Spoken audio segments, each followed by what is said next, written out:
നമസ്കാരം സർ. നമസ്കാരം. നമസ്കാരം. സർ, UDF സർക്കാർ അധികാരത്തിൽ വന്നതിന് പിന്നാലെ തന്നെ ഒരുപാട് പ്രതിസന്ധികൾ തരണം ചെയ്തിട്ടാണ് ഇത്തരം ഒരു വിജയം ഇവർക്ക് നേടാൻ പറ്റിയിട്ടുള്ളത്. അപ്പോ ഇങ്ങനത്തെ ഒരു വിജയത്തില് ഏതെങ്കിലും രീതിയിൽ അവരെ താറടിച്ച് കാണിക്കുക എന്നുള്ള എതിർ ചേരിക്കാരുടെ മനോഭാവം നമുക്ക് മനസ്സിലാവും. പക്ഷെ ചില മാധ്യമങ്ങള് അതിര് കടന്ന് മുഖ്യമന്ത്രിയുടെ മകളെ പോലും, അതായത് ഇപ്പോ CM ആയിട്ട് അധികാരം ഏറ്റിട്ടുള്ള VD സതീശൻ എന്ന് പറയുന്ന മനുഷ്യന്റെ മകളെ പോലും ആദ്യമേ തന്നെ സൈബർ ആക്രമണത്തിലേക്ക് വലിച്ചിടുന്നുണ്ട്. ആ കുട്ടി അച്ഛൻ CM ആയി എന്ന് അറിഞ്ഞു കഴിഞ്ഞിട്ടുള്ള ആ വീട്ടിലേക്ക് മാധ്യമപ്രവർത്തകരും നാട്ടുകാരും എല്ലാവരും സന്തോഷമായിട്ട് ചെല്ലുന്നുണ്ട്.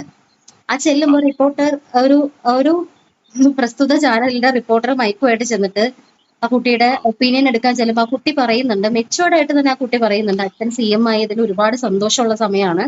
പക്ഷെ എനിക്ക് ആദ്യം ഒരുപാട് പേര് ഇവിടെ വന്നിട്ടുണ്ട്, ഗസ്റ്റ് ഉണ്ട്, അവരെയൊക്കെ ഞാനൊന്ന് ഇരുത്തട്ടെ, അവരെ സാമാന്യ മര്യാദയ്ക്ക് ഞാൻ ഇരുത്തട്ടെ, അതിനുശേഷം സംസാരിക്കാമെന്ന്.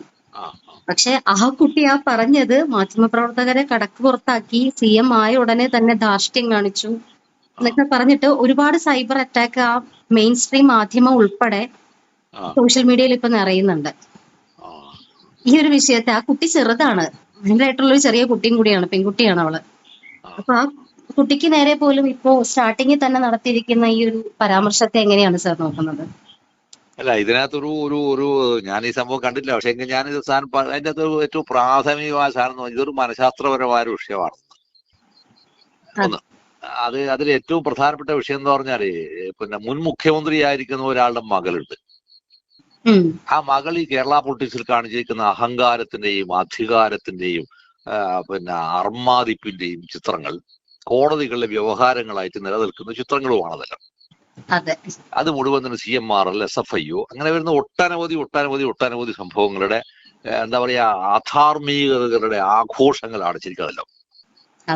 അപ്പൊ ഇത്തരം ആഘോഷങ്ങൾ ഒരു ഭാഗത്ത് നിൽക്കുമ്പോൾ ഈ പറയുന്ന ചാനലിന്റെ ആളുകൾ, ആ ചാനലിന്റെ പിന്നെ ഇതെടുക്കാൻ വന്നിരിക്കുന്ന വിദ്വാൻ എന്താന്ന് പറഞ്ഞാല്, അവരെ സഹായിക്കാനെന്ന വിഷയത്തിന്റെ മേലെയാണ് ഇങ്ങേപ്പുറത്തുണ്ടായിരിക്കുന്ന ഒരാളെ ആക്രമിക്കുന്നത്.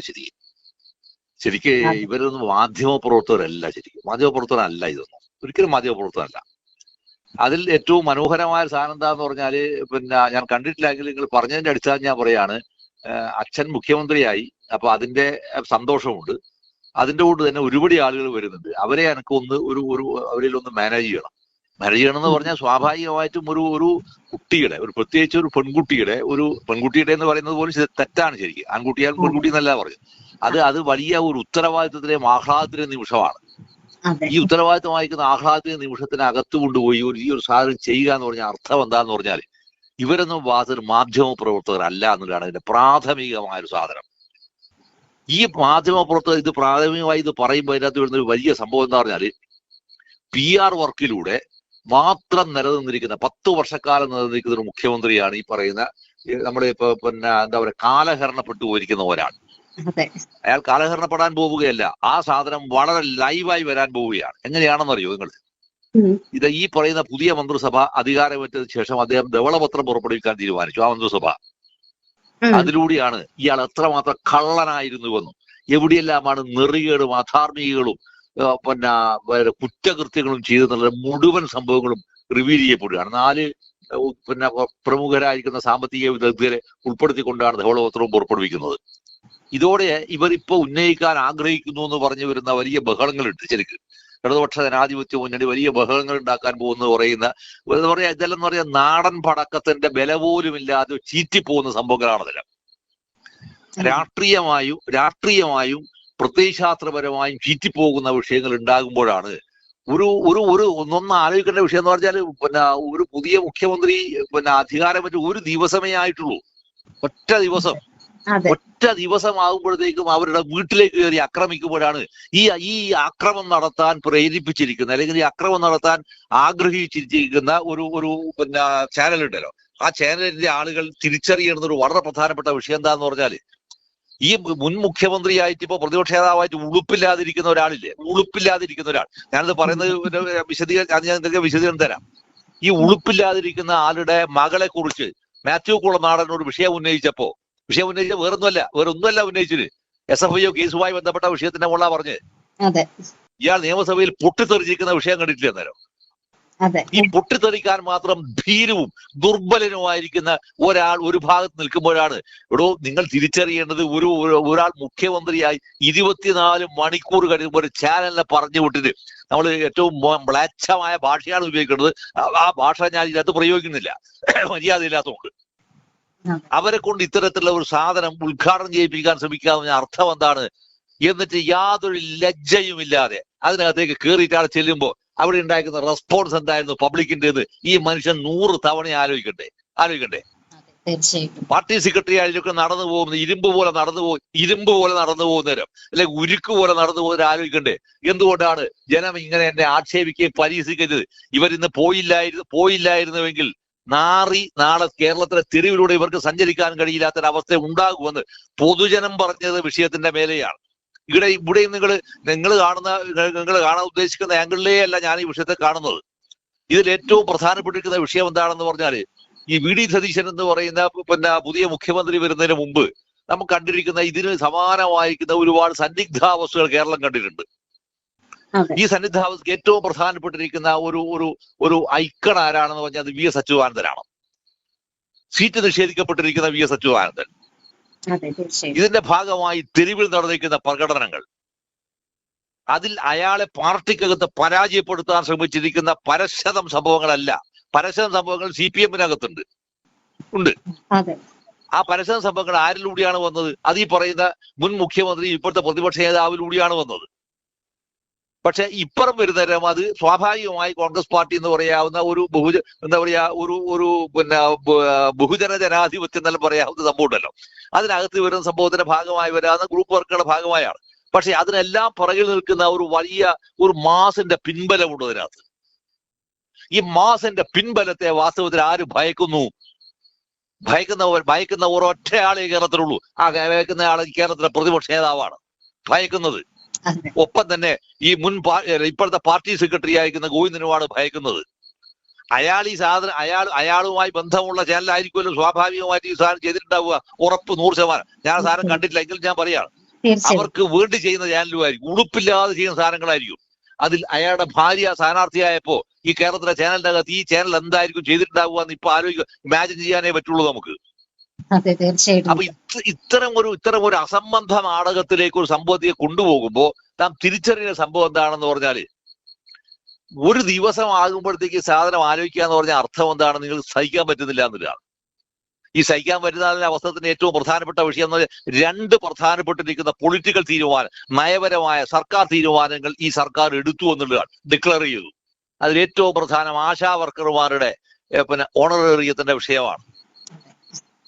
ഏറ്റവും പരമപ്രധാനം, അതായത് ജീവിതഗന്ധിയായ വിഷയമാണ്. രണ്ടാമത്തെ വിഷയം എവിടെയാണ്? രണ്ടാമത്തെ വിഷയം എന്ന് പറയുന്നത് സ്ത്രീകൾക്കുള്ള KSRTCയിലെ യാത്രയാണ്. ഈ 2 വിഷയം വരുമ്പോഴത്തേക്കും ഇവർ വിറച്ചു. എന്താ കാര്യം? കേരളത്തിൽ കഴിഞ്ഞ 10 വർഷക്കാലമായി നടത്തിക്കൊണ്ടിരിക്കുന്ന പറ്റിപ്പുകളും തട്ടിപ്പുകളും തരികിടകളുണ്ട്. ആ തരികിടകൾ മുഴുവൻ തന്നെ കുടുംബശ്രീ ഇതുപോലുള്ള സംവിധാനങ്ങൾ, ഹരിതശ്രീ എന്നെല്ലാം പറയുന്ന ഒരുപാട് തട്ടിപ്പിലൂടെ കൊണ്ടുപോകുന്നതാണ്. ആ സംഭവത്തെ എങ്ങനെ രാഷ്ട്രീയമായി മറികടക്കുന്നു, സാമ്പത്തികമായി രാഷ്ട്രീയമായി മറികടക്കുന്നു, സൈദ്ധാന്തികമായി മറികടക്കുന്നു എന്നതിന്റെ വിഷയം ഒരു സർക്കാർ തീരുമാനിക്കുമ്പോൾ ചെയ്യുന്ന പണിയാണ് ഈ പറയുന്നത്. അതിനാ കണ്ടെത്തിയ പണിയെന്ന മുഖ്യമന്ത്രിയുടെ വീട്ടിലേക്ക് ഇഷ്ടംപോലെ ആൾക്കാർ വരുന്നു, നിങ്ങൾ കൊണ്ടുപോയിട്ട് കൊണ്ടുപോയി സാധനം ചോദിക്കുന്നു. അപ്പൊ അവര് പറയാന്ന് എന്റെ വീട്ടിലേക്ക് ഇങ്ങനെ കണ്ടാവാൻ ആൾക്കാർ വരുന്നുണ്ട്, ഞാൻ കുറച്ച് സമയം കഴിച്ച് സംസാരിക്കാമെന്ന് പറയുന്നു. ഈ സംസാരിക്കാമെന്ന് പറയുന്ന സംഭവത്തിന്റെ പോലും അക്ഷമയാണ് എന്ന് പറയുന്ന ഒരവസ്ഥ ഉണ്ടാക്കി എന്ന് പറഞ്ഞാൽ, ഈ കോല് കൊടുത്തിട്ട് ഇയാൾക്ക് പോകാനുള്ള അധികാരം ആരാണ് ഇയാൾക്ക് കൊടുത്തത്? ആരാണ് ഇയാൾക്ക്? Who has given the right to him? ആരാണ് ഇയാൾക്ക് ഈ അധികാരം കൊടുത്തത്?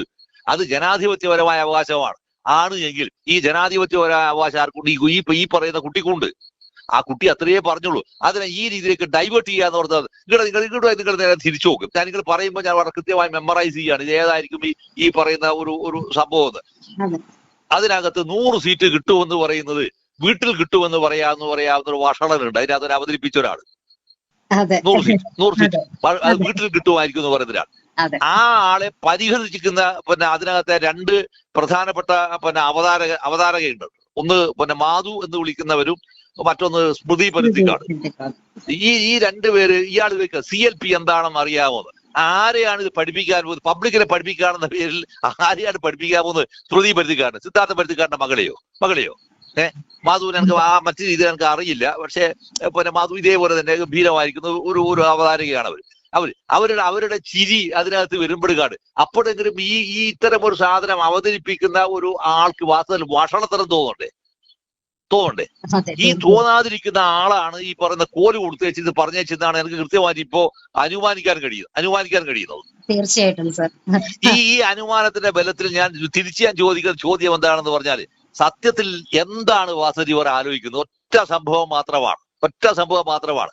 ക്യാമ്പയിനിങ് നടത്തി പൊട്ടിക്കുക എന്ന് പറയാവുന്ന CPIM ആലോചിക്കുന്ന CPM-ന്റെ സംസ്ഥാന കമ്മിറ്റിയോ മറ്റോ ആലോചിച്ചു എന്ന് ഇന്ന് വിവിധങ്ങളായ വിഷ്വൽ മീഡിയക്കകത്ത് സാധനം വന്നിട്ടുണ്ട്. നിരന്തരമായ പ്രക്ഷോഭങ്ങളത്. ഏത് പ്രക്ഷോഭങ്ങൾ നടത്തും? ഇത് നടത്താൻ കഴിയാതിരിക്കണമെങ്കിൽ എന്ത് വേണം? ആളുകളെ നിങ്ങൾ ആലോചിക്കേണ്ട വിഷയം എന്ന് പറഞ്ഞാൽ രാഹുൽ മാങ്കൂട്ടത്തിൽ തൊട്ട് തുടങ്ങിയിരിക്കുന്ന സാധനമാണ് ഈ സാധനം. ഒരാളുടെ പൊളിറ്റിക്കൽ ഫ്യൂച്ചർ നശിപ്പിച്ചു. ഈ നശിപ്പിച്ച സംഭവത്തിന് തുടർച്ചയായി വരുന്ന ഒരു സംഭവത്തെ കൊണ്ടുവന്ന് കേരളത്തിന്റെ പൊളിറ്റിക്സിനെ ഈ രീതിയിൽ മലിനവശമാക്കുമ്പോൾ കേരളത്തിൽ ചർച്ച ചെയ്യപ്പെടുന്നത് ഏറ്റവും പ്രധാനപ്പെടുന്ന എന്താണ്? ഖജനാവിന്റെ വിഷയത്തെ എക്സ്പോസ് ചെയ്യാൻ. എന്താണ് വാസ്തവത്തിൽ ഖജനാവ് എന്ന് പറയുന്നത്? ഈ സർക്കാർ ആലോചിച്ചിരിക്കുന്നു, അത് പുറത്തു വരും. 2, ഇത്തരം ഒരു വിഷയം ഉണ്ടായിക്കഴിഞ്ഞാൽ ഇതിനെ സത്യത്തിൽ ആദ്യം റിയാക്ട് ചെയ്യേണ്ടത് ആരാണ്? ശരിക്ക് കേരളത്തിലെ പൂക്കാസാരല്ലേ പറയേണ്ടത്? മുഖ്യമന്ത്രിയുടെ മകളുമായി ബന്ധപ്പെട്ട ഒരു വിഷയം വന്നു കഴിഞ്ഞാൽ ഈ മാതിരി എന്താ പറയാ നാറിത്തരങ്ങൾ ചെയ്യാൻ പാടില്ല എന്ന് പറയാവുന്നൊരു പൂക്കാസാരക്കാരൻ വരട്ടെ. പ്രഗത്ഭരായ നോവലിസ്റ്റുകൾ, വനിതാ നോവലിസ്റ്റുകളില്ലേ ഇവിടെ? ഇല്ലേ? വനിതാ നോവലിസ്റ്റ് എന്ന് പറയേണ്ട കാര്യമൊന്നുമില്ല, പക്ഷെ നോവലിസ്റ്റുകളില്ലേ ഇവിടെ? ഇവരാരെങ്കിലും പറഞ്ഞോ ഈ സാധനം? പറഞ്ഞോ? ഒരക്ഷരം ഉരിയാടിയോ? എന്താ പറയാത്തത്?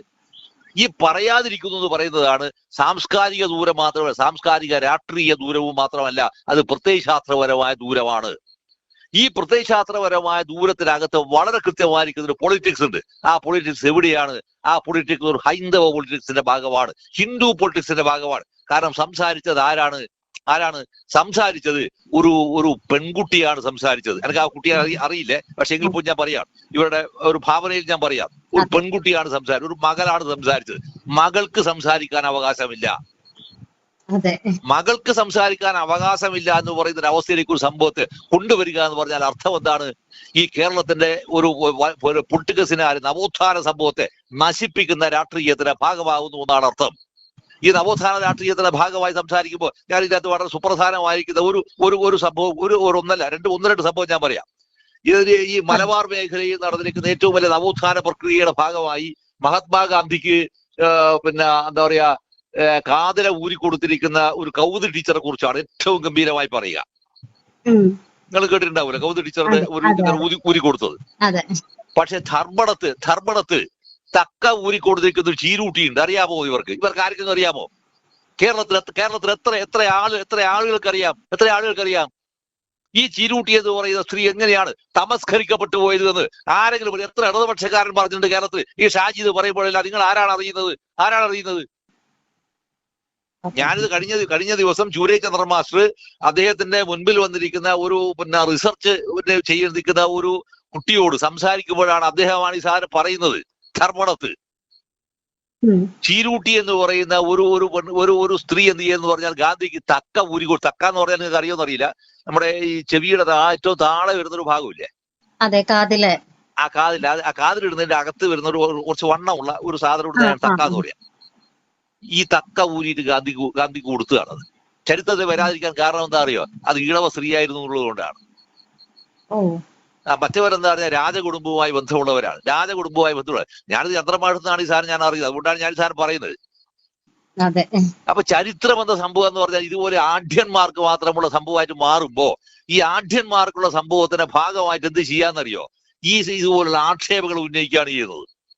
ഇത്തരം ആക്ഷേപങ്ങൾ ഉന്നയിക്കുമ്പോൾ നശിപ്പിക്കുന്നത് എന്താണ്? ശരിക്കും നവോത്ഥാനത്തിന്റെ ഭാഗമായി വരാവുന്ന ഒരു എന്താ പറയാ ഹൈന്ദവ എന്താ പറയാ ഈ സ്ത്രീത്വത്തിന്റെ മുകളിൽ വരാൻ ഡെവലപ്മെന്റ് ആണ് ഇല്ലാതാവുന്നത്. ഇതിലെന്തിനാണ് ഈ കുട്ടിയെ കൊണ്ടുപോയിട്ട് ഇതിനകത്ത് കൊണ്ടിട്ട് ആക്ഷേപിക്കുന്നത്? ശരിക്കും ഇങ്ങനെ ഇത്തരം ഒരു സംഭവം അറിയണമെങ്കിൽ എന്ത് വേണമെന്നറിയോ?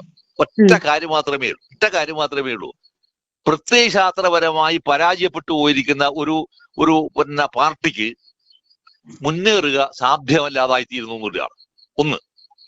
രണ്ടാമത്തെ വിഷയം, അത് സംഘടനാപരമായി പരാജയപ്പെട്ടിരിക്കുന്നു. സംഘടനാപരമായി പരാജയപ്പെട്ട് എവിടെയാണ്? ഈ കേരളത്തിനകത്തുള്ള 14 ജില്ലാ കമ്മിറ്റികൾക്കകത്തൊന്നും സെക്രട്ടറി മാറണം. ഈ മുഖ്യമന്ത്രി എന്ന് പറയുന്ന ഈ വിദ്വാൻ, പഴയ മുഖ്യമന്ത്രി വിദ്വാൻ, ഇവൻ ഇപ്പോ പ്രതിപക്ഷ നേതാവായി തീർന്നത് ഏറ്റവും വലിയ ചെറ്റത്തരം, അങ്ങനെയല്ല, ഏറ്റവും വലിയ അസംബന്ധമാണ് എന്ന് പറയാ. സോറി, ഞാൻ വിഡ്രോ ചെയ്യാം, ഒറ്റ തവണ മാത്രമേ ഞാൻ അവസാനം പ്രയോഗിച്ചാൽ വിഡ്രോ ചെയ്യാം. അതാണ് എന്ന് പറയാവുന്ന ഒരു അവസ്ഥയും കേരളത്തിൽ ഉണ്ടാവുന്നു. അപ്പൊ നിങ്ങൾ ഇങ്ങനത്തെ ഒരു സിനാരിയോ ഉണ്ടായി കഴിഞ്ഞാൽ ഇവർക്ക് പ്രൊമോഷൻ നൽകുന്ന ഒരു എന്താ പറയാ ഒരു മീഡിയ ഇത്തരം സാധനം പ്രചരിപ്പിക്കാന്ന അർത്ഥം എന്താണ്? ശരിക്ക് ഒറ്റ അർത്ഥം മാത്രമേ ഉള്ളൂ. കേരളത്തിന്റെ പൊതു രാഷ്ട്രീയ ചിത്രത്തെ അങ്ങേയറ്റം അസംബന്ധമാക്കാൻ തീരുമാനിക്കുന്ന രാഷ്ട്രീയ രൂപങ്ങൾ അല്ലെങ്കിൽ നുണകൾ ഇവരിൽ നിന്ന് രൂപം കൊള്ളുന്നു എന്നുള്ളതാണ്. ഈ രൂപം കൊള്ളുന്നുള്ള രൂപത്തെ നമ്മൾ തിരിച്ചു കാണേണ്ടത് എവിടെയാണെന്ന് പറഞ്ഞാൽ, ഞാൻ അതിനകത്ത് ഒരു കാര്യം കൂടി ഞാൻ പറയാം. നമ്മുടെ MBR മകൻ MP നികേഷ് കുമാർ അല്ലേ, ഇത് ആവാനുള്ള കാരണം, ഈ രീതിയിൽ മുമ്പ് അസ്തമിച്ചു പോകാനുള്ള കാരണം എന്താണെന്ന് അറിയോ? ചെയ്യുന്ന ഒരു പണി എടുക്കുന്നവരെന്ന് പറഞ്ഞാൽ അതിന് മിനിമം ഡീസൻസി ഉണ്ടാവണം. തന്റെ അച്ഛനെ കൊല്ലാൻ 1000 തവണ ശ്രമിക്കുകയും അത് മാത്രമേ തെരുവിലൂടെ സഞ്ചരിക്കാനുള്ള മുഴുവൻ സ്വാതന്ത്ര്യങ്ങളും നിരാകരിക്കുകയും ചെയ്തിട്ട് പോലും അങ്ങനെ ചെയ്യാൻ കൽപ്പന പുറപ്പെടുവിക്കുന്ന ആടെ മുമ്പിൽ പോയി സറണ്ടർ ചെയ്യിക്കുന്ന ഒരാൾ, അയാൾ വാസ്തവത്തിൽ എന്താണ് വാസ്തവം? What is he and who is he എന്ന് ചോദിക്കുന്ന ഒരു ചോദ്യം ഉണ്ട്. അത് എടുക്കട്ടെ. അയാൾക്കെതിരെ അയാൾ പറഞ്ഞിരിക്കുന്ന പ്രധാനപ്പെട്ട സാധനം എന്താന്ന് പറഞ്ഞാല്, VD സതീശനെതിരായി അല്ലെങ്കിൽ UDF-നെതിരായി 10-30 നിരന്തരമായ ആരോപണങ്ങൾ ഉന്നയിച്ചുകൊണ്ടിരിക്കുക. എന്നിട്ട് എന്ത് വേണമെന്ന് പറഞ്ഞാൽ ഇലക്ഷന്റെ സ്ട്രാറ്റജി മാറ്റുക എന്നുള്ളതാണ്. ഇതിന്റെ ഫലം എന്തായി തീർന്നു? ഇപ്പോ തെരഞ്ഞെടുപ്പ് വന്നപ്പോ ഫലം എന്തായി? നാട്ടുകാർക്ക് മനസ്സിലായില്ല എന്താണ് സംഭവിച്ചെന്നുള്ളത്. മനസ്സിലായില്ലേ? അയാളുടെ അവസ്ഥ എന്തായി തീർന്നു? അയാളുടെ അവസ്ഥയെ നമ്മളൊന്ന് ആലോചിച്ച് നോക്കുക. ഇതാണ് വാസ്തവം. അപ്പൊ ഇത്തരത്തിലുള്ള സംഭവങ്ങൾ ഒരു ചാനൽ ചെയ്യുക എന്ന് പറഞ്ഞ അർത്ഥം എന്താണ്? അതിന് ആ സാധനം ഞാൻ ഈ പറഞ്ഞില്ല, 100 സീറ്റ് എന്ന് പറയുന്നത് വീട്ടിലായിരിക്കും എന്ന് പറഞ്ഞ സംഭവത്തോടി അതിന് ചാനൽ റേറ്റിംഗ് സാധനം ഉണ്ടാവില്ല, ഒരിക്കലും ഉണ്ടാവില്ല. അത് കൈരളിയേക്കാൾ ദയനീയമായ അവസ്ഥയിലേക്ക് വീണിട്ടുണ്ടാവും അത്. അപ്പൊ അതിനെ ഒന്ന് ആക്സലറേറ്റ് ചെയ്യണമെങ്കിൽ ഒറ്റ മാർഗമേ ഉള്ളൂ. എന്ത് വേണമെന്ന് പറഞ്ഞാൽ കേരളത്തിൽ ഏറ്റവും ഗംഭീരവും ഉജ്ജ്വലവുമായി നിൽക്കുന്ന ഒരു സൂര്യൻ, ആ സൂര്യന്റെ അവരെ വീട്ടിനകത്തേക്ക് കയറുക. ഇത് ശരിക്കും എന്താ സംഭവം എന്ന് പറഞ്ഞാല്, ഇത്രയും വൃത്തികെട്ട രീതിയിൽ ചെയ്യാന്ന് പറഞ്ഞാൽ ഇതിനെല്ലാം മാസ്റ്റർ ബ്രെയിനോട് ഒറ്റ ആളെ ഉണ്ടാവുള്ളൂ, അത് വിജയനായിരിക്കുമെന്ന് ഞാൻ ഈ ചാനൽ നിങ്ങളോട് ഞാൻ പറയാണ്. ആയിരിക്കും അത്. എന്താ കാര്യം അറിയോ? അത് അയാൾക്ക് മാത്രമേ ഇത്ര നീച ബുദ്ധി പ്രയോഗിക്കാൻ കഴിയൂ, വേറൊരാൾക്ക് കഴിയില്ല. ഒരാൾക്ക് കഴിയില്ല. ഞാനിവിടെ ഈ പ്രസ്തുത ചാനൽ എന്ന് മാത്രം പറഞ്ഞപ്പോ തന്നെ കൃത്യമായിട്ടും ഈ ചാനൽ ഏതാണ് എന്ന് മനസ്സിലാക്കി പറയാൻ പറ്റുന്ന രീതിയിലേക്ക് അപ്പം ജനങ്ങൾക്ക് മൊത്തം മനസ്സിലായിട്ടുണ്ട് ഇപ്പൊ അത്. അങ്ങനത്തെ ആ രീതിയിലേക്ക് ഈ ചാനൽ മാറി എന്നുള്ളത് തന്നെയാണ് ഏറ്റവും വലിയ പരാജയം എന്ന് പറയുന്നത്. ഇത്തരം ഒരു നെറുകേട് ഒരു ചാനൽ ചെയ്തു എന്ന് പറയുമ്പോ അത് ഏത് ചാനൽ എന്ന് ജനങ്ങൾക്ക് രണ്ടാമതൊന്നും ചിന്തിക്കേണ്ടി വരുന്നില്ല. അപ്പൊ അതുകൊണ്ട് തന്നെ അത് ഇന്ന് ചാനലിന്റെ പേര് ഇന്നതാണെന്ന് നമ്മൾ പറയേണ്ടി വരില്ല. അപ്പൊ ആളുകളുടെ മുമ്പിൽ വിഷ്വലി ആളുകളുടെ മുമ്പിലെല്ലാം ഇവരെല്ലാം ചിത്രം നിറഞ്ഞു നിൽക്കും. ഞാൻ അതിനകത്ത് വളരെ കൃത്യമായിട്ട് സ്മൃതി പരുത്തിക്കാരന്റെ പേരും പറഞ്ഞു, മാധുവിന്റെ പേരും പറഞ്ഞു. കാരണം ഇത് എന്ന് പറയാ, ഇത് നമ്മളെന്താ പറയാ, യൂട്യൂബിനകത്തും അതുപോലെ തന്നെ വാട്സാപ്പിനകത്തെല്ലാം ലക്ഷമായിട്ട് ഇങ്ങനെ പ്രചരിക്കുന്ന സാധനങ്ങളാണ്. അതെ, ഇപ്പൊ നമ്മൾ സംസാരിക്കുമ്പോ പോലും ഞാൻ പറഞ്ഞിട്ടില്ല ഇന്ന ചാനലാണ് എന്നുള്ളത്. ഇല്ല, ഞാനാണ് ഈ സാധനം പറയുന്നത്. കാരണം എന്റെ മനസ്സിൽ അന്നേരം ഓടിയെത്തിയിരിക്കുന്നത്. അതുകൊണ്ട് ഞാൻ അനുമാനിച്ചു മനസ്സിലായി എന്നുണ്ടെങ്കിൽ സാധാരണ ജനങ്ങൾക്കും എത്രയും പെട്ടെന്ന് മനസ്സിലാവുന്ന ഒരു കാര്യമാണത്. ഇങ്ങനെ കൃത്യമായ അനുമാനത്തിലൂടെ ആർക്കും ബോധ്യമാകുന്ന സംഭവങ്ങളാണ്. അത്രത്തോളം ആ ചാനൽ അധപ്പതിച്ചു പോകുന്നു എന്നുള്ളത് തന്നെയാണ്. കൃത്യമായിട്ട് ഇപ്പൊ നമ്മൾ പറഞ്ഞു, രാഹുൽ മാങ്കൂട്ടത്തിന്റെ വിഷയം സാർ ഇപ്പൊ പറഞ്ഞു. ഈ രാഹുൽ മാങ്കൂട്ടത്തിൽ ഇതേ സത്യപ്രതിജ്ഞയ്ക്ക് വന്നപ്പോ ഇതേ ചാനലുകാർ തന്നെ ചെന്നിട്ട് ചോദിച്ചു, ആരാണ് പാസ് തന്നത്, ആരാണ് ക്ഷണിച്ചത്. അപ്പൊ രാഹുൽ പറഞ്ഞ ഒരു മാസം മറുപടി എന്ന് പറയുന്നത്, അദ്ദേഹം പറയാണ്, VD സതീശൻ എന്ന് പറയുന്ന മുഖ്യമന്ത്രി കേരളത്തിലെ 3.5 കോടി ജനങ്ങളെയും ക്ഷണിച്ചിട്ടുണ്ട്, അതിലൊരാളാണ് ഞാൻ. പിന്നെ XMLA പാസും ഉണ്ട്, അതിൽ കൂടുതൽ വേണോ എന്ന് അദ്ദേഹം ചോദിക്കുന്നു. ഇവിടെ ചോദിക്കുന്ന ചോദ്യം എന്താ പറഞ്ഞാൽ, ഇവൻ ഈ ചോദ്യം ചോദിക്കുന്ന ഇവനോട് അയാളുടെ ബുദ്ധിയാണെന്ന് എനിക്ക് അറിയില്ല, പക്ഷെ ഇതെല്ലാം ട്രെയിൻ ചെയ്ത് പറഞ്ഞേക്കുന്ന ബുദ്ധിയാണ്. ഇത്തരം ചോദ്യങ്ങൾ തിരിച്ചു ചോദിക്കേണ്ടുന്ന ഒരുപടി ആളുകൾ ഇവിടെ ഉണ്ടെന്ന് ഇടതുപക്ഷത്തിനകത്തുണ്ട്. ഇവരാരോടെങ്കിലും ഈ ചോദ്യം ഇവൻ ചോദിക്കുമോ? ഒരു ചോദ്യം ചോദിക്കില്ല, അതിനുള്ള നട്ടെല്ലും കാണിക്കൂല. എന്നിട്ട് ഇത്തരം ചോദ്യങ്ങൾ ചോദിച്ച് അതിനകത്ത് ഞാൻ ഭയങ്കര പത്രക്കാരനാണെന്ന് കാണിക്കുന്നവരെന്താ പറഞ്ഞാല് സത്യത്തിൽ ഇവരൊന്നും പത്രക്കാരല്ല. അതിന് പകരം എന്താ പറയുക, ഏഷണി നടത്താൻ മാത്രം ഉണ്ടായിരിക്കുന്ന ഗതികെട്ട കക്ഷികളാണ് ഇവരെല്ലാം. തീർച്ചയായിട്ടും അതിനേക്കാൾ മോശമായ ഭാഷ പറയുന്നത് ശരിയല്ല എന്നുള്ളതുകൊണ്ടാണ് ഞാൻ പറയുന്നത്. നിങ്ങൾക്ക് പറയാൻ ഭാഷ ഇല്ലാത്തതുകൊണ്ടല്ല, പറയാൻ വാക്കില്ലാത്തതുകൊണ്ടുമല്ല. പക്ഷെ ഇതൊന്നും ഒരു പത്രപ്രവർത്തനമല്ല, തിരിച്ചറിയുന്നവരായിട്ട് വാസനത ഇവരെല്ലാം ചെയ്യേണ്ടത് ഒന്നുകിൽ ഇത് മതിയാക്കിയിട്ട് വേറെ എന്തെങ്കിലും ജോലിക്ക് പോവുക, കൂലിപ്പണി എടുക്കണോ, ഏറ്റവും ഗംഭീരമായ കൂലിപ്പണി എടുത്തോളൂ. എന്താ കുഴപ്പം? ഒരു കുഴപ്പമില്ല. വളരെ മാന്യമായ കൂലിപ്പണി എടുത്തു കഴിഞ്ഞാൽ 1000 രൂപ കൂലി കിട്ടും. ഇപ്പോ ഇത് എടുത്തു കിട്ടുന്ന സാമൂഹ്യമായ മേൽക്കോയ്മ എന്ന് പറയുന്നത് സമൂഹത്തിന്റെ മുകളിൽ ഗുണപരമായ കാര്യങ്ങൾ ചെയ്യാനുള്ള മേൽക്കോയ്മയുടെ അധികാരമാണ് ഈ കോല്, ഈ കയ്യിൽ ഈ സാധനം വെക്കുന്നത്. അല്ലാതെ സമൂഹത്തെ നശിപ്പിക്കാനുള്ള ഉപകരണമായി മാറ്റാനുള്ള സാധനമല്ല ഈ കോല്. ഇവിടെയാണ് ശരിക്കും നമ്മൾ പബ്ലിക്കിന്റെ മുമ്പിൽ ഒരു സാധനം പ്രസംഗിക്കുമ്പോൾ അത് എന്ത് പ്രസംഗിക്കണം, ആർക്ക് പ്രസംഗിക്കണം? നിങ്ങൾ കൊല്ലാനും കൊല നടത്താനും പ്രസംഗിക്കുന്ന പ്രസംഗം, ആ പ്രസംഗം എന്താണ്? നിങ്ങൾ അധികാരത്തിന്റെ വിഷയമാണ് ആ സാധനം. ഈ അധികാരത്തിന്റെ വിഷയം ജനങ്ങൾക്ക് സ്വീകാര്യമല്ല എന്ന് സ്ഥാപിച്ചിരിക്കുന്ന തെരഞ്ഞെടുപ്പാണ് ഈ സാധനം. ആശാവർക്കറുമാണ് സമരത്തെ പരിഹസിക്കുകയും പുച്ഛിക്കുകയും ചെയ്തപ്പോ അതിന് ചൂട്ടുപിടിച്ചിരിക്കുന്ന കക്ഷികളാണ് ഇവരെല്ലാം തന്നെ. അതിന്റെ കൂലിയാണ് വാസൽ ഇപ്പൊ ഇവർക്ക് വാങ്ങുന്നത്. ഓരോ സമരം നോക്കിയോ, നേഴ്സുമാരുടെ സമരം, പിന്നെ നമ്മുടെ എന്താ പറയാ റാങ്ക് ഹോൾഡേഴ്സിന് മുട്ടിലിടഞ്ഞ് നടത്തിച്ചില്ലേ ഈ മുഖ്യമന്ത്രി? അനങ്ങിയോ? അന്നേരം വിളിച്ചെന്താണ്? ഇരട്ടച്ചങ്ങൻ എന്നാ വിളിച്ചത് അല്ലേ? ഇരട്ടച്ചങ്ങൻ എന്നാ വിളിച്ചത്, കപ്പിത്താൻ എന്താന്ന് വിളിച്ചത്. ഈ വിളിക്കുന്ന ആഘോഷങ്ങൾ മുഴുവൻ നടത്തി അപ്പൊ എന്ന പരമബോറനായി പരിഹാസ്യനായി ഈ വിളിച്ചിരിക്കുന്ന പിന്നെ മന്ത്രിസഭയുടെ പിന്നെ സ്ഥാനാരോഹണ ചടങ്ങിലേക്ക് കടന്നു വരുന്നവരോ കൂക്കാത്തത് ജനത്തിന്റെ മാന്യതയാണോടോ. കോൺഗ്രസ്സുകാരായിരിക്കും ജനത്തിന്റെ മാന്യതയാണത്. ഇല്ലെങ്കിൽ കൂവി നാണം കെട്ടാൻ ഇറങ്ങിപ്പോണ്ടവരാണ്. അതിനകത്ത് ഉളുപ്പില്ലാതെ കയറിപ്പോയി കൂവി നാണം കെട്ട് ഇറങ്ങിപ്പോണ്ടവരാണ് ഇവൻ. അത് ഇറങ്ങപ്പോ അത്രയും ജനാധിപത്യ ബോധം കാണിച്ചു. നേരെ മറിച്ച് CPM-ന്റെ ഒരു പരിപാടിയിലേക്കാണ് ഇതുപോലെ ക്ഷണിച്ചിരുന്നതെങ്കിൽ എന്തായിരിക്കും അവിടെ നടക്കുന്ന ആഘോഷം? എന്തായിരിക്കും? ഉറപ്പല്ലേ? അതെ, തീർച്ചയായിട്ടും ഉറപ്പല്ലേ? ഇവിടെയാണ് കോൺഗ്രസിനകത്ത് പ്രവർത്തിക്കുന്ന ആളുകളുടെ ജനാധിപത്യ ബോധം എന്താണെന്ന് അറിയുന്നത്. ആ ജനാധിപത്യ ബോധം നിലനിൽക്കുകയാണ് ഒന്നാമത്തെ ക്യാബിനറ്റിനകത്ത് തീരുമാനിച്ച വിഷയം എന്താണെന്ന് അറിയോ? ആ വിഷയത്തിനകത്താണ് ജീവൻ രക്ഷാപ്രവർത്തനം നടത്തിയിരിക്കുന്ന ഒരു കക്ഷി ഈ സംഭവത്തിന്റെ മുകളിൽ ഒരു പുനരന്വേഷണം നടത്തണമെന്ന് SIT രൂപീകരിക്കണമെന്ന് മുഖ്യമന്ത്രി തീരുമാനിച്ചു. ജനാധിപത്യപരമായ അവകാശം, ജനാധിപത്യപരമായ ആവശ്യകതയുമാണ്. ആ ആവശ്യകതയെ ചാനൽ ചർച്ചക്ക് വന്നിട്ട് ഇടതുപക്ഷത്തിന്റെ കൂടെ വായ്ത്താരി അടിക്കുന്നു പറയുന്ന സാധനം എന്താണ്? ഇതാണോ ആദ്യം തീരുമാനിക്കുക? പിന്നെ ഏതാണോ ആദ്യം തീരുമാനിക്കേണ്ടത്? 1957 അഭിയുക്ത കമ്മ്യൂണിസ്റ്റ് പാർട്ടി അധികാരത്തിൽ വന്നപ്പോൾ ആദ്യം ചെയ്തത് എന്താണെന്ന് ഈ ചാനൽ ചർച്ചക്ക് വന്നിരിക്കുന്ന പുതിയ അറിവുപെട്ട പിള്ളമാരാലോചിക്കണം. അവരാലോചിക്കണം എന്തായിരുന്നു തീരുമാനിച്ചതെന്ന്. ആ തീരുമാനിച്ച സംഭവങ്ങളില്ലാതെ ഇത്തരം തീരുമാനങ്ങൾ തന്നെയാണ്.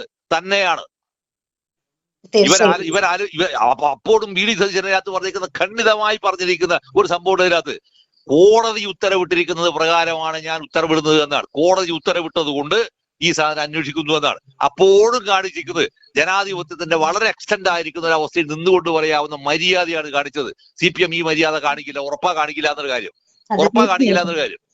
ഇങ്ങനെ വരുന്ന ഒരു അവസ്ഥയിലാണ് ഈ പറയുന്ന മുഖ്യമന്ത്രിയുടെ മകൾക്കെതിരെ ഒരു സാധനം കുത്തിപ്പൊടിക്കൊണ്ടുവരാതെ. ഇതെല്ലാം ശരിക്കും പറഞ്ഞാല് നിർത്തിയിട്ട് പോയിട്ട് വേറെ എന്തെങ്കിലും പണിയെടുക്കുന്നതാണ് ഇവർക്ക് നല്ലത് കേട്ടോ. ഉറപ്പായിട്ടും മുഖ്യമന്ത്രിയുടെ മകൾക്കെതിരെ ഇത്തരത്തിലൊരു ആരോപണം ഉന്നയിക്കുമ്പോൾ AKG സെന്റർ സ്വന്തം കമ്പനിയുടെ പേരിന്റെ അഡ്രസ് ആക്കിയ മുഖ്യമന്ത്രിയുടെ മുൻ മുഖ്യമന്ത്രിയുടെ മകൾക്കെതിരെ ഒരക്ഷരം ഇല്ലാത്ത ചാനലാണെന്ന് കൂടി ആലോചിക്കണം. ഇത് അല്ലല്ല അവിടെയും നിങ്ങൾ ആലോചിക്കേണ്ട വിഷയം എന്ന് പറഞ്ഞാല് എക്സാലോജി കമ്പനിക്ക് AKG സെന്ററിന്റെ അഡ്രസ് കൊടുത്തിട്ട് ആ മകളെ കൂടി സാധനം പുറപ്പെടുവിച്ചതിന്റെ മേലെ ഈ പറയുന്ന ചാനലുകാരൻ ഒരു അക്ഷരം ഉജിയാടിയോ? ഈ പറയുന്ന ഷാജിയാണ് ആ ചാനലിന്റെ അകത്ത് ഈ പറയുന്ന ആരോപണം എന്നല്ല വസ്തുത ഉന്നയിച്ചത്. എന്താ ഒരു അക്ഷരം ഉണ്ടായിരുന്ന ഇവര് ആരോട് ചോദിച്ചാൽ ഉന്നയിച്ച് ഇത് തന്നെ നിങ്ങൾ പറഞ്ഞുകൊണ്ട് ഞാൻ പറയാണ്. ഇത് ഇവിടെ തന്നെ പറയാന്ന്. 3 ലക്ഷത്തോളം രൂപയാണ് ഇപ്പൊ ഇയാള് വാടകയ്ക്ക് ഒരു വീടെടുത്തു എന്ന് പറയുന്ന സംഭവം വരുന്നത്. പത്രങ്ങളിൽ വന്ന വാർത്തയാണ്, എനിക്കറിയില്ല. ഈ 3 ലക്ഷം രൂപയോളം വരുന്ന ഒരു വീടെടുത്തു എന്ന് പറയുമ്പോ ഇത് ഏതാണ് പണം എന്ന് ഇന്നേ വരെ പബ്ലിക്കിനോട് റിവീൽ ചെയ്തു. 5 വർഷക്കാലത്തേക്കുള്ള പണം കൊടുത്തു എന്ന് പറഞ്ഞു. ആര് കൊടുത്തു, എന്ത് കൊടുത്തു, എപ്പോ കൊടുത്തു, ഇതിനെക്കുറിച്ച് നമുക്കറിയില്ല. ഇയാൾക്ക് സ്വാഭാവികമായിട്ട് വന്നിട്ട് സർക്കാരിന്റെ മുൻ മുഖ്യമന്ത്രി ഇതൊക്കെ ഉണ്ടാകുന്ന ഒരു പ്രയോറിറ്റിയുടെ മേലെ വരാവുന്ന ഒരു ഫ്ലാറ്റ് ഇയാൾക്ക് ഗംഭീരമായിട്ടുണ്ടാവും. ചിന്തയുടെ ഫ്ലാറ്റ് വേറൊന്നുണ്ട്. അതോടൊപ്പം തന്നെ എവിടെയുമുണ്ട് പിന്നെ കണ്ടോൺമെന്റ് ഹൗസ് എന്ന് പറഞ്ഞ പ്രതിപക്ഷ നേതാവ് ഇതൊന്നും വേണ്ട, പകരം നിനക്ക് സ്വകാര്യത വേണം. ഈ സ്വകാര്യത എന്ന് പറഞ്ഞാൽ തോറ്റ് നിൽക്കുന്ന അവസ്ഥയിൽ പോലും, തോറ്റ് പാർട്ടിയെ നിരാധാരമാക്കി നിൽക്കുന്ന അവസ്ഥയിൽ പോലും തനിക്ക് വേണ്ടത് എന്താണ്? ഞാൻ പറയുന്നത് മാത്രമേ നടക്കൂ എന്ന് പറയുന്നതിന് ഓശാന പാടുന്ന പണിയെടുക്കുന്നവനല്ല ഒരു ചാനലിന്റെ ആളായി വന്ന് മറ്റൊരു മുഖ്യ വന്ന ഒരു ദിവസമാകുമ്പോഴത്തേക്കും മുഖ്യത്തെ ഈ കോലെടുത്ത് കൊണ്ട് ഈ മാതിരി പിന്നെ എന്താ പറയാ അസംബന്ധ സാധനങ്ങൾ പ്രൊജക്ട് പിന്നെ എന്താ പറയുക റിലേ ചെയ്യുന്ന സാധനം വളരെ വളരെ വളരെ ചീപ്പായ സംഭവമാണിതല്ലോ. അല്ല, തീർച്ചയായിട്ടും സാർ ഇപ്പൊ ഉയർത്തിയ ഒരു ചോദ്യവും ഭയങ്കരമായിട്ട് ചർച്ചയിൽ വരേണ്ട ഒരു കാര്യം തന്നെയാണ്. ഇദ്ദേഹം ഇത്രയും രൂപ മുടക്കി 3 ലക്ഷം രൂപ വാടക ഇനത്തില് ഒരു വീട് പ്രഭാത സവാരിക്ക് ഉൾപ്പെടെ അദ്ദേഹത്തിന് ഉതകുന്ന രീതിയിലുള്ള ഒരു വീട് എടുക്കുമ്പോ ഈ മനുഷ്യൻ, ഈ മുഖ്യമന്ത്രി ആയിരുന്ന 16 വർഷക്കാലം പാർട്ടി സെക്രട്ടറി ആയിരുന്ന ഈ മനുഷ്യൻ മറ്റെന്തെങ്കിലും ഒരു ജോലിക്ക് പോയിട്ടുണ്ടോ ഈ ജീവിതകാലത്തിൽ എപ്പോഴെങ്കിലും? അല്ല, തിരിച്ചു കളയാക്ക്. ഇ.ഡി. സതീശൻ എന്ന് പറഞ്ഞ കേരളത്തിലെ മുഖ്യമന്ത്രി പറഞ്ഞു, ഞാൻ ഈ ചാനൽ ഉണ്ടാക്കിയത് ഹൈക്കോടതിയിൽ കൃത്യമായി കേസ് വായിച്ചുണ്ടാക്കിയ പൈസ കൊണ്ടാണെന്ന് അതുകൊണ്ടാണെന്ന് മൂപ്പർ പറഞ്ഞിട്ടുണ്ട്. അതെ, അദ്ദേഹത്തിന്റെ വീട് കാണിച്ചുകൊണ്ട് ഭയങ്കര കൃത്യമായിട്ട് പറഞ്ഞിട്ടുണ്ട്. കാരണം അത് നമുക്ക് ബോധ്യപ്പെടുന്ന പറഞ്ഞാൽ അദ്ദേഹത്തിന് അത് അവതരിപ്പിക്കാനുള്ള ഭാഷയുണ്ട്. അതിന്റെ കൂടെ വരെ ഒരു സംഭവത്തെ വിശദീകരിക്കാൻ സംഭവം നോക്കൂ നിങ്ങൾ നേരെ തിരിച്ച് ഈ പറയുന്ന മുൻ മുഖ്യമന്ത്രി ഇപ്പോഴത്തെ പ്രതിപക്ഷ നയിക്കുന്ന ആളുകൾ അയാൾക്ക് സ്വന്തമായി പറയാൻ ഭാഷയുണ്ടോ? ആ മനുഷ്യന് ഭാഷയുണ്ടോ? ഒരാളോട് മര്യാദയ്ക്ക് അയാൾക്ക് പെരുമാറാൻ അറിയാമോ? Is A culture civilised person? അയാളൊരു സംസ്കാര സമ്പന്ന മനുഷ്യനാണോ? അയാൾ ഒരു മണ്ണാങ്കട്ടിയല്ല. അദ്ദേഹത്തിന്റെ ഭാഷാശുദ്ധി ഒരു നിഘണ്ടുവാക്കാനുള്ളതുണ്ട്. ഭാഷ തെറിയുടെ നിഘണ്ടുവാണ്. അതാണ് ഞാൻ പറഞ്ഞത്. ഫ്യൂഡൽ ഭാഷയുടെ നിഘണ്ടുവാണ് അയാൾക്കുള്ളത്. നിങ്ങൾ നോക്കിക്കോ, ഈ പിന്നെ ടി പി ചന്ദ്രശേഖരന്റെ സംഭവം വന്നപ്പോ കുലംകുത്തി എന്നല്ലേ വിളിച്ചത്. ഈ ഫ്യൂഡൽ ഭാഷയുടെ, അതായത് അത്രമാത്രം പ്രിമിറ്റീവ് ആയിരിക്കുന്ന, അത്രമാത്രം ആഭിചാരങ്ങൾ മാത്രം ആലോചിക്കുന്ന അങ്ങേറ്റ അപരിഷ്കൃതനായ ഒരാളാണ്. തൂഫാനായിരിക്കുന്ന ആളെ കുറിച്ച് വീണ്ടും ആവർത്തിക്കുന്നത് ശരിയൊന്നുമല്ല. പക്ഷേ അയാൾ ഉണ്ടാക്കി വെച്ചിരിക്കുന്ന പിന്നെ ആഘാതങ്ങൾ പൊതുസമൂഹത്തിനത് ചെറുതല്ല. ഇതിന്റെ തുടർച്ചയാണ് വാസ്തവത്തിൽ ഈ ഡിവൈഎഫ്ഐക്കാരൻ ഈ സാധനം നടത്തുന്നത്. പാർട്ടി കമ്മിറ്റികൾക്കകത്ത് നിരന്തരം 14 ജില്ലാ കമ്മിറ്റികൾക്കകത്തും ഇയാൾക്കെതിരെ ശരവ്യം പോലെ ആക്രമണങ്ങൾ വരുന്നു. ഉളുപ്പുണ്ടെങ്കിൽ ഏതെങ്കിലും ഒരുത്തരുണ്ടെങ്കിൽ അയാളത് ചെയ്യണമെന്ന്, ഞാനിത് ഒഴിവാകുന്നതെന്ന് അയാൾ പറയണം. മറുഭാഗത്ത് വരുന്നു ഗോവിന്ദം വരുന്നു. ഇരുമ്പ് ഒതുങ്ങിയ പോലെ നടക്കുക. ഒന്നും എന്നെ ബാധിക്കില്ലാതെ. ഇവിടെ നിങ്ങളൊരു പാർട്ടിയുടെ ഭാഗമല്ലേ? ഒരു പാർട്ടിയുടെ നേതാക്കളല്ലേ നിങ്ങൾ? ഈ സംഭവത്തെ പിന്നെ മനസ്സിലാക്കാൻ നിങ്ങൾക്ക് പറ്റുന്നില്ല എങ്കിൽ നിങ്ങൾ എങ്ങനെയാണ് ഈ പാർട്ടിയുടെ നേതാക്കളായി നിങ്ങൾ ആരെയാണ് നയിക്കുന്നത്? ശരിക്ക് ജനം നിങ്ങളെ വെറുത്തിരിക്കുന്നു, ജനം നിങ്ങളെ ഒഴിവാക്കിയിരിക്കുന്നു. ഈ ഒഴിവാക്കിയിരിക്കുന്ന ജനങ്ങളെ പിന്നെയും നിങ്ങൾ നയിക്കുന്നതിന് അർത്ഥം എന്താണ്? ജനത്തിന്റെ ബാധ്യതയായി നിങ്ങൾ അവിടെ തുടരുന്നു എന്നാണ് അർത്ഥം. ഇതിന്റെ അർത്ഥം എന്താണ്? ആത്യന്തികമായി ജനം ഈ പാർട്ടിയെ സമ്പൂർണമായി കൈയൊഴിയുന്നതിന്റെ പതാകവാഹകരായി ഈ രണ്ടുപേരും ഒരുപോലെ മാറുന്നു. തീർച്ചയായിട്ടും. ഇപ്പോ പി കെ ശ്രീമതി ഉൾപ്പെടെ പറഞ്ഞു കഴിഞ്ഞു, ലജ്ജാകരമായ തോൽവിയിലേക്കാണ് മുഖ്യമന്ത്രി ഇത് കൊണ്ട് എത്തിച്ചതെന്ന്. അതെ. മണിയാശാൻ മറ്റൊരു കാര്യം ഇന്ന് പറഞ്ഞിട്ടുണ്ട്. KSRTCയിലെ സൗജന്യ യാത്ര സംബന്ധിച്ച ഒരു കാര്യം പറഞ്ഞപ്പോൾ മണിയാശാന്റെ ഇതിലും നല്ല ഭാഷാശുദ്ധിയുള്ള മണിയാശാൻ പറഞ്ഞിട്ടുണ്ട്, ഇത് സതീശന്റെ വീട്ടിൽ നിന്ന് കാശ് കൊണ്ടുവരുമെന്ന്. ഇതാണ് ഇതിന്റെ വിഷയം എന്ന് പറഞ്ഞാൽ, ഇതിന് ഇവിടെയെല്ലാം വരുന്ന വിഷയം എന്ന് പറഞ്ഞാൽ, ഇതിന് പണമില്ല എന്ന് പറയുന്ന ഒരു അവസ്ഥയുണ്ട് എങ്കിൽ ആ പണം ഉണ്ട് എന്ന് പറയുന്നതിന്റെ അല്ല, പണമില്ലായ്മ എന്തുകൊണ്ടാണ് എന്ന് വിശദീകരിക്കുന്ന സംഭവമാണ് ശരിക്കും ധവളപത്രത്തിലൂടെ വരാൻ പോകുന്നതെന്നാണ് ഞാൻ മനസ്സിലാക്കുന്നത്. അല്ല, ഉറപ്പായിട്ടും ഒരു കേരള ചരിത്രത്തിൽ തന്നെ 2 മാസ്റ്റർ ഡിഗ്രി ഉള്ള ഒരു മുഖ്യമന്ത്രിയാണ് വന്നിരിക്കുന്നത്. വിദ്യാഭ്യാസത്തിന്റെ വില ഒരിക്കലും കുറച്ച് കാണാൻ പറ്റില്ല നമുക്ക്. ഇല്ല. അതല്ല, അത് മാത്രമല്ല, അദ്ദേഹം പറഞ്ഞിരിക്കുന്ന സംഭവത്തെ വളരെ കൃത്യമായി പൊതുജനത്തെ അയാൾ അഡ്രസ് ചെയ്യുന്നു പറഞ്ഞ് അയാൾ അഡ്രസ് ചെയ്യുന്നു. ഈ ഖജനാവ് നിറക്കാൻ നമ്മൾ ശ്രമിക്കുമെന്ന് പറയും. നമുക്ക് നിറക്കാൻ ഞങ്ങൾ ശ്രമിക്കും. ഇപ്പോഴും അദ്ദേഹം ആ വിരൽ ചൂണ്ടി പറയുന്നത് ഇപ്പോഴും എന്റെ വിഷ്വൽ മീഡിയയിൽ കണ്ടിരിക്കുന്ന ചിത്രം ഇപ്പോഴും എന്റെ മനസ്സിലുണ്ട്. നിറക്കും. അതൊരു ആത്മവിശ്വാസമാണ്. ഇത്തരം ഒരു ആത്മവിശ്വാസത്തോടെ, അതായത് ജനങ്ങൾക്ക് നൽകുന്ന കൃത്യമായ പ്രതീക്ഷയാണ് സാധനം. അല്ലാതെ ഈ പിന്നെ ശൂന്യാകാശത്ത് നടക്കുന്നതിന്റെ ബടായി ഒന്നുമല്ല ഒരു മുഖ്യമന്ത്രി പിന്നെ പബ്ലിക്കിനോട് പറയേണ്ടത്. അപ്പൊ അതല്ലാതെ പറയുന്ന ഒരാളുണ്ടെങ്കിൽ സ്വാഭാവികമായിട്ടും ഇതിനുണ്ടായിരിക്കുന്ന പ്രയാസങ്ങൾ ഉണ്ടെങ്കിൽ ആ പ്രയാസത്തിന്റെ കാരണക്കാരൻ ആരാണ്? അതിന്റെ കാരണക്കാരൻ, അതിന്റെ കാരണഭൂതൻ ആരാണ്? ആ കാരണഭൂതനെ വളരെ കൃത്യമായി കേരളത്തെ നിയമസഭക്കകത്ത് ഈ കേരളത്തെ ധനകാര്യ വകുപ്പ് മുഖ്യമന്ത്രി അല്ലേ ധനകാര്യ വകുപ്പ് കൃത്യമായി പിന്നെ എന്താ പറയാ തോല്ലി പൊളിച്ച് കാണിച്ചു കൊടുക്കുന്നതാണ് ഞാൻ പ്രതീക്ഷിക്കുന്നത്. അവിടെ അത്തരത്തിലുള്ള സംഭവങ്ങളെ മുഴുവൻ തന്നെ പ്രതിരോധിക്കുന്നതിന് മുന്നോടിയായാണ് ഈ തരത്തിലുണ്ടായിരിക്കുന്ന അങ്ങേയറ്റം ജഗുപ്സാവഹമായ രീതിയിലുണ്ടായിരിക്കുന്ന ഒരു പിന്നെ സംഭവം. ഇതൊന്നും മാധ്യമ പ്രവർത്തനമല്ല എന്നാണ് മേഡം എനിക്ക് ഇത് മാധ്യമ പ്രവർത്തനമേ അല്ല. ഇതെല്ലാം വിജയന്റെ നിർദ്ദേശപ്രകാരം പിന്നെ പറഞ്ഞു വെച്ചിരിക്കുന്ന ഒരുപാട് കോമാളിത്തരങ്ങളും അസംബന്ധ നാടകങ്ങളും അല്ലാതെ മറ്റൊന്നും ആവാൻ സാധ്യതയില്ല എന്നാണ് എന്റെ ഒരു എനിക്ക് തോന്നുന്നതാണ് ശരി. പിന്നെ ഇയാൾ പറയുന്ന എന്ത് സംഭവം എന്ന് പറഞ്ഞാൽ ഇനി ഒരാൾ വിശ്വസിക്കാൻ nobody is going to believe. ഒരാൾ വിശ്വസിക്കാൻ പോകുന്നില്ല, ഒരാൾ വിശ്വസിക്കാറില്ല. കാരണം ജനങ്ങൾ ഇതറിയാം. ജനങ്ങൾക്കെല്ലാം ഇയാളിൽ ഒരുപക്ഷെ പാർട്ടിയിൽ ഉണ്ടായിരിക്കുന്ന വിശ്വാസം കൊണ്ട് മാത്രമാണ് ജനം ഇയാളെ വിശ്വസിച്ചത്. ഇയാൾ പാർട്ടിയെ ചതിച്ചു. ഞാനിത് എത്രയോ കഴിഞ്ഞ 10 വർഷക്കാലമായി കേരളം നിരന്തരമായി സംസാരിച്ചുകൊണ്ടിരുന്ന ആളാണ് ഞാൻ. 10 വർഷക്കാലമായി കേരളത്തിൽ ഇയാൾ ജനങ്ങളെ പറ്റിക്കുകയായിരുന്നു. ജനങ്ങളെ പറ്റിക്കുക മാത്രമല്ല, പാർട്ടിയെ പറ്റിച്ചു, പാർട്ടിയെ ചതിച്ചു. ഈ ചതിച്ചതിന് ജനം കൊടുത്ത തിരിച്ചടിയാണ് ഈ ധർമ്മടം നിയോജക മണ്ഡലത്തിൽ 6 റൗണ്ട് ഇയാൾ പുറകിലാണ്. ഇയാൾ ജയിച്ചത് ഒരു SDPIക്കാരുടെ വോട്ട് കൊണ്ടാണ്. ഈ ധർമ്മടം നിയോജക മണ്ഡലത്തിൽ ഇയാൾ ജയിച്ച SDPIക്കാരുടെ വോട്ട് കൊണ്ടാണെന്നാണ് വോട്ടിന്റെ കണക്ക് നോക്കിയാൽ മനസ്സിലാവുക. അവർ കൂടി സഹായിച്ചില്ലായിരുന്നെങ്കിൽ തോറ്റ് തൂഫാനടിച്ച് കാലി വന്ന നായെ പോലെ ഇയാൾ ശരിക്കും ഈ ധർമ്മടം ഇയാൾ ഓടേണ്ടി വരുമായിരുന്നു ഇയാൾ. തീർച്ചയായിട്ടും സർ, ഇതാണ് ഇതിന്റെ ഒരു ചിത്രം. അതുകൊണ്ട് ഇത് ശരിക്കും പറഞ്ഞാല് ഒരിക്കൽ പോലും അതിനകത്ത് ഞാൻ വീണ്ടും ആവർത്തിക്കുകയാണ്, ഇതിനകത്തെല്ലാമാണ് വാസ്തവത്തിൽ പൂക്കാസക്കാരൊക്കെ വളരെ ഗൗരവതരമായി പ്രതികരിക്കുന്നില്ല, അവർ പറയേണ്ടതാണ്. ഇത്തരത്തിലുള്ള ആഭാസകരമായ പിന്നെ പ്രവർത്തനങ്ങൾ പത്രപ്രവർത്തനമല്ല, മാധ്യമ പ്രവർത്തനവുമല്ല എന്ന് വളരെ വ്യക്തവും ഖണ്ഡിതവുമായി അവർ പബ്ലിക്കിനോട് പറയേണ്ട വിഷയമാണ്. ഇത് ആർക്കും ബാധകമാണെന്നോ, ഇത് ദേശാഭിമാനിക്ക് ബാധകമാണ്. ഒറ്റൊരു കാര്യം പറഞ്ഞ് അവസാനിപ്പിക്കാം. നമ്മുടെ ആന്തൂരിലെ സാജന്റെ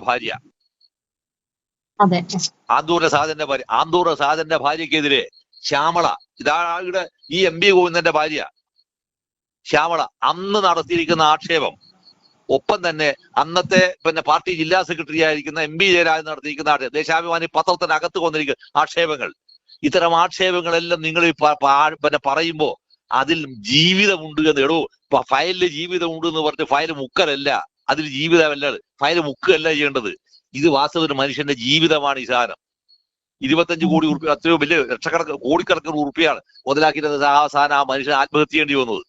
അതിൽ സങ്കടമുണ്ട് എന്ന് പറയുന്ന വിഷയത്തിന്റെ മേലെയാണ് അവരവിടെ സ്ഥാനാർത്ഥിയാവാൻ പാടില്ല എന്ന് പറഞ്ഞത്. അവിടെയും നടത്തിയിരിക്കുന്ന കടുംപിടുത്തം, ആ കടുംപിടുത്തത്തിന്റെ എല്ലാം ഫലമാണ് ആന്തൂർ ഉൾപ്പെടെയുള്ള സ്ഥലത്ത് പോലും TK ഗോവിന്ദൻ ജയിച്ചിട്ടാണ് കയറി വരുന്നത്. ഇത്രയും സംഭവം തിരിച്ചറിയാന്ന് പറയാ ജനാധിപത്യപരമായ എന്താ പറയാ ഒരു മാന്യതയുടെ അടയാളമായി കാണാനുള്ള ഒരു വിനയമെങ്കിലും കാണിക്കാൻ പഠിക്കുക, ഇനിയെങ്കിലും പഠിക്കുക. അവിടെ ഇത്തരത്തിലുള്ള കക്ഷികളെ കൊണ്ട് ഇത്തരം സാധനം ചെയ്യിപ്പിക്കുന്നേരം പൊതുസമൂഹം ഇതിനേക്കാൾ വൃത്തികേടാവുകയല്ല ചെയ്യുക. പൊതുസമൂഹം തിരിച്ച് എന്തെങ്കിലും ചെയ്തു കഴിഞ്ഞാൽ അതിന് ഉത്തരം പറയേണ്ടത് വാസ്തവത്തിൽ മുൻ മുഖ്യമന്ത്രിയും അതുമായി ബന്ധപ്പെട്ട പരിവാരങ്ങളായിരിക്കും എന്നുള്ളതാണ് ഇതിന്റെ യാഥാർത്ഥ്യമെന്നാണ് എനിക്ക് തോന്നുന്നത്. Madam, thank you sir, thank you so much. Thank you.